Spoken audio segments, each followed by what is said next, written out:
So last we got stuck with CO, carbon monoxide and NO plus species.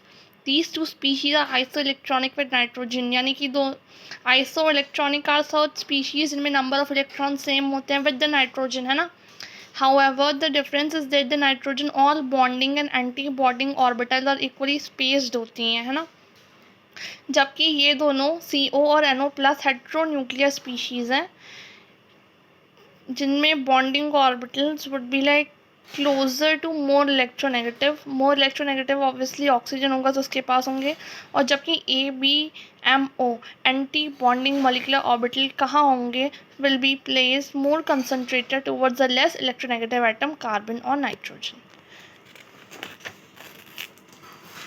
ये इसका molecular orbital diagram है carbon monoxide का. Have a look.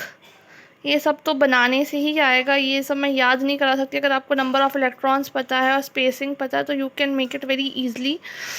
The energy difference between 2s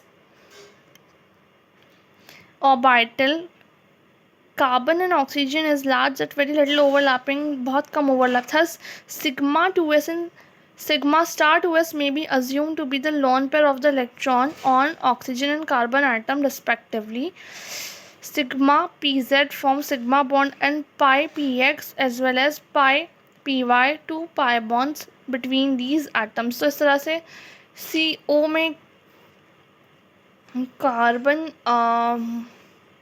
monoxide में किस तरह से bond formation हो सकता है ये इसमें बताया, कौन कौन से ऑर्बिटल्स इन्वॉल्व हैं. अब यहाँ पे सिमिलर टाइप ऑफ डायग्राम में भी draw for NO plus CO NO plus सबके लिए सेम होगा. Of 10 valence electrons of bond order 3 आएगा एक्सपेक्टेड. क्या करना है, वही फॉर्मूला है हमारा कि बॉन्डिंग माइनस नॉन बॉन्डिंग वाले इलेक्ट्रॉन्स, तो हमें उससे मिल जाएगा ये हाफ, है ना. Half multiply by bonding orbitals electrons minus non bonding orbital electrons. Dimerisation और पॉलीमराइजेशन की बात कर लेते हैं. Dimerisation is a process of formation of dimer. Polymerisation is a process of formation of polymer. किसके देखने 3 सेंटर्ड 2 इलेक्ट्रॉन बॉन्ड देखने को हमें मिलेगा और 3 centred 4 electron bond. 3 centred 2 electron bond में बनाना बॉन्ड होगा और जो 3 सेंटर्ड 4 इलेक्ट्रॉन बॉन्ड है उसमें हमें कोऑर्डिनेट बॉन्ड देखने को मिलेगा.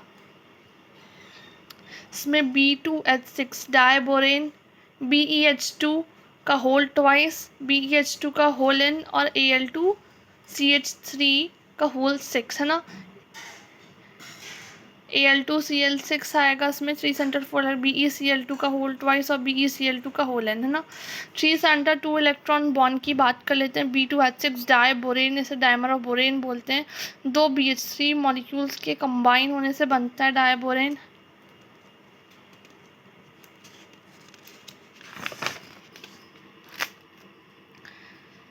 Stretching of bond due to किसकी वजह से होता है, डीलोकलाइजेशन ऑफ इलेक्ट्रॉन की वजह से. इस तरह से स्ट्रक्चर बनेगा इसमें, है ना. 3 सेंटर 2 इलेक्ट्रॉन बॉन्ड. 3 सेंटर है बोरोन हाइड्रोजन और बोरोन का, और इलेक्ट्रॉन कितने हैं सेंटर के बीच में, 2 इलेक्ट्रॉन्स हैं, है ना. ये जो हाइड्रोजन्स कॉर्नर पे हैं टर्मिनल हाइड्रोजन्स हैं और ये जो वाले हैं